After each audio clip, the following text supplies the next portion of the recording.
भाई सबसे पहले जडेजा को लेकर के बात करते हैं। जडेजा को कप्तानी मिलने जा रही है राजस्थान रॉयल्स की। This is the big update. और ये जो ट्रेड साइनिंग है, ये या तो कल हो जाएगी थर्सडे को, या फिर फ्राइडे तक आप इसे कंप्लीटली डन एंड डस्टेड समझोगे। आपको याद होगा जब परसों इस डील के बारे में रात में हम लोगों ने बात करी थी, तो मैंने यही कहा था कि दो चीजें हैं जो रविंद्र जडेजा को इस डील के लिए अट्रैक्ट कर सकती है, क्योंकि उनके करियर में, आईपीएल करियर की मैं बात कर रहा हूँ, कुछ बहुत सिलेक्टिव चीजें हैं जिसको वो अचीव नहीं कर पाए। उसमें एक है कप्तानी। उनसे जिस तरीके से कप्तानी ले ली गई थी चेन्नई सुपर किंग्स से, वो उन्हें बिल्कुल पसंद नहीं आया था। वो सब कुछ छोड़ देना चाहते थे, उन्होंने सब कुछ बदल दिया था, सारी चीजें चेंज कर दी थी। But now at this point of time Rajasthan Royals ने वो चीजें उनको प्रॉमिस करी हैं जो चीजें अब तक उनके करियर में उनको नहीं मिली थी। और उसमें से सबसे बड़ी चीज है कप्तानी, राजस्थान रॉयल्स की कप्तानी।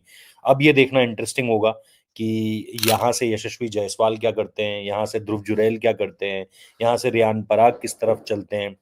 क्योंकि यशस्वी जायसवाल को भी इस वजह से रोका गया था कि भाई आपको जो है वो इस चीज पर फोकस रखना है कि भाई आपको कप्तानी मिलनी है, आपको कप्तानी दी जा रही है। वरना यशस्वी जायसवाल भी बहुत ज्यादा खुश नहीं थे पिछले सीजन जो कुछ राजस्थान रॉयल्स में हुआ, क्योंकि सोर्सेस ये बताते हैं कि उन्हें अंदर ही अंदर वाइस कैप्टन वो उनको नियुक्त किया गया था। लेकिन आपने कप्तानी जब संजू सैमसन को बाहर बैठाया, तो आपने कप्तानी दे दी किसको? आपने कप्तानी दे दी रियान पराग को। तो इस बात से यशस्वी जायसवाल भी खुश नहीं थे। और पिछले दिनों उन्होंने जितने इंटरव्यूज दिए हैं उसका एक मतलब था, उसका एक मकसद था।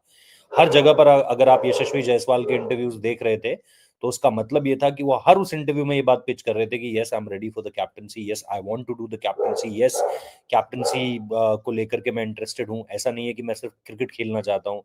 उस मामले पे आप इस समय पर यशस्वी जायसवाल को देख रहे हैं। तो अगर अभी भी यशस्वी जायसवाल को यू नो कप्तानी नहीं मिलती है, देन ये फिर ये पूरा का पूरा सीजन कैसे आगे बढ़ेगा? क्योंकि पिछली बार इन्हीं वजहों से बहुत सारे कलेश हुए, बहुत सारी ऐसी चीजें हुई जो हम कभी भी आदी नहीं थे राजस्थान रॉयल्स के कैंप में देखने के। लेकिन वो चीजें सारी इस बार आपको इसीलिए देखने को मिली बिकॉज आपको साफ तौर पर समझ में आया कि मामला बैठ नहीं रहा है कहीं पर भी। तो रविंद्र जडेजा का कप्तानी का अनाउंसमेंट कब होता है, ये आपको देखना है कि कब उनको लेकर कप्तानी का अनाउंसमेंट होगा। क्या अभी कर दिया जाएगा? क्या ऑक्शन के वक्त किया जाएगा? क्या आईपीएल की शुरुआत से ठीक पहले किया जाएगा? ये चीजें आपको अभी भी देखनी है।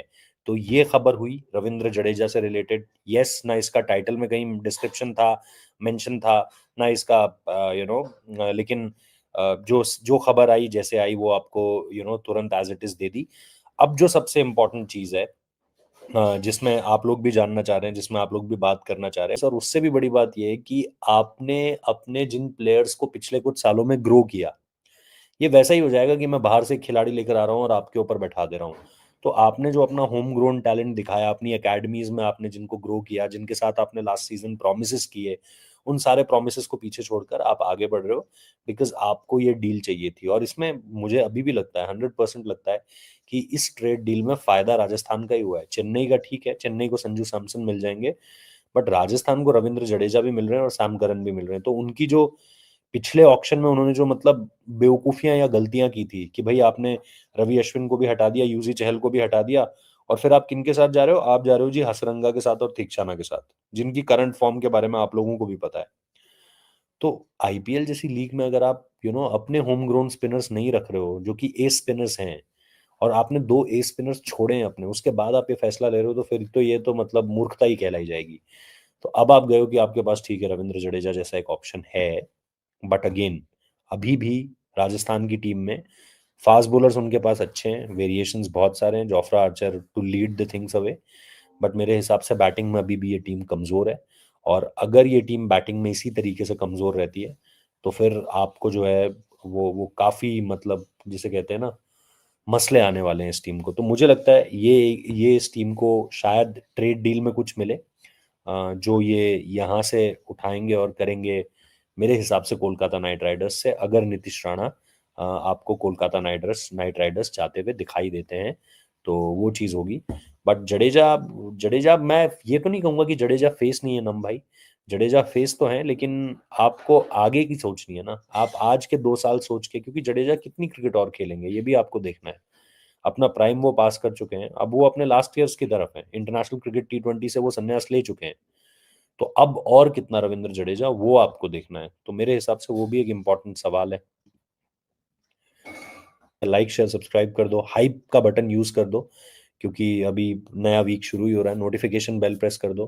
के में जो एक पहेली है अभी भी कि 6 नंबर पर कौन, उर्विल पटेल, वंश बेदी का भी किसी भाई ने नाम लिया था कि ऊपर खिलाओगे नीचे खिलाओगे कहाँ खिलाओगे। उर्विल पटेल का जैसे हमने बोला टॉप ऑर्डर प्लेयर है, लेकिन नीचे खेलेंगे अगर खेलेंगे तो वो जो 6 नंबर की पोजीशन है ना, कि ड्रेवाल ब्रेविस और शिवम दुबे के बाद कौन आएगा और धोनी से ऊपर कौन आएगा, उस सवाल का जवाब है नंबर 6। और नंबर 6 पर अगर आपको कैमरन ग्रीन मिलते हैं तो फिर वो एक पॉसिबिलिटी हो सकती है, जहां पर आपको ये देखने को मिलेगा कि हाँ यार, ये एक जगह है जहां पर आप CSK कैमरन ग्रीन को यूज कर सकती है। तो वो भी अपने बहुत सारे प्लेयर्स को उसके लिए छोड़ने के लिए तैयार है। इसके अलावा मिड कैप्टन बिग लॉस। यार नाम भाई, मुझे तो किसी ने पिछली बार यही बोला था कि यशस्वी जायसवाल जा रहे थे, उनको रोका ही इस सूरत पे गया है कि आपको कप्तानी दी जाएगी। अब जडेजा वाली चीज जिस तरीके से सुनने में आ रही है, क्योंकि देखो मुझे पता है कि मैंने यशस्वी जायसवाल को लेकर के आज नहीं, काफी टाइम पहले बता दिया था। अगस्त का महीना था शायद जब मैंने ये बात बताई थी, और मैंने ट्वीट भी किया हुआ है वीडियो 3-4 दिन पहले, कि भाई मैं जहां पे बोल रहा हूँ कि यशस्वी जायसवाल को कप्तानी दी जाएगी इस टीम की। बट इस समय पर अगर आप देखोगे, वो जो कप्तानी की चीज है ना, वो अगर जडेजा को प्रॉमिस कर दी गई है तो फिर आप जडेजा से दगा तो नहीं करोगे। आप शायद फिर यशस्वी जायसवाल को मनाने की कोशिश करोगे, बट क्या वो मानेंगे? इस समय पर जहां वो अपने करियर पर हैं, उनके इर्द गिर्द के सारे लड़के कप्तानी या वाइस कैप्टनसी के रोल में हैं। जायसवाल को लेकर के बात ही नहीं होती है कभी कि captaincy vice captaincy, captaincy vice captaincy, उस चीज को लेकर के कभी बात ही नहीं होती है। तो नम भाई वही बात है मेरी तो। ओवरसीज फिनिशर कौन होगा? उनके पास उर्विल पटेल है। मैं तो चाहूंगा कि आप CSK के लिए पूछ रहे हो मेरे हिसाब से, उनके पास उर्विल पटेल है, MS ने उसके साथ काम किया हुआ है, तो आप उसको टारगेट, उसको आप कोशिश कर सकते हो कि हाँ यार, ये खिलाड़ी जो है इसको हम। और चेन्नई के पास प्लेयर्स हैं यार, आप TNPL की तरफ देख सकते हो कि TNPL में क्या चल रहा है, कौन से प्लेयर्स हैं जो, क्योंकि लीग से बहुत अच्छे अच्छे प्लेयर्स आए हैं यार। ये नमन धीर को आप देखो, ये पंजाब वाली लीग से आ रखे हैं। नेहल वाधेरा को देखो। पिछली बार वो कौन आया था यार, मुंबई के पास एक बॉलर था, याद है, जिसने KKR के अगेंस्ट फाइफर खींच लिया था। Other trades of CSK expect Maxwell, Sundar, Samson. बस यार, इससे ज्यादा क्या कराओगे? और मैक्सवेल होता है कि नहीं होता है, ये तो अभी देखना है ना।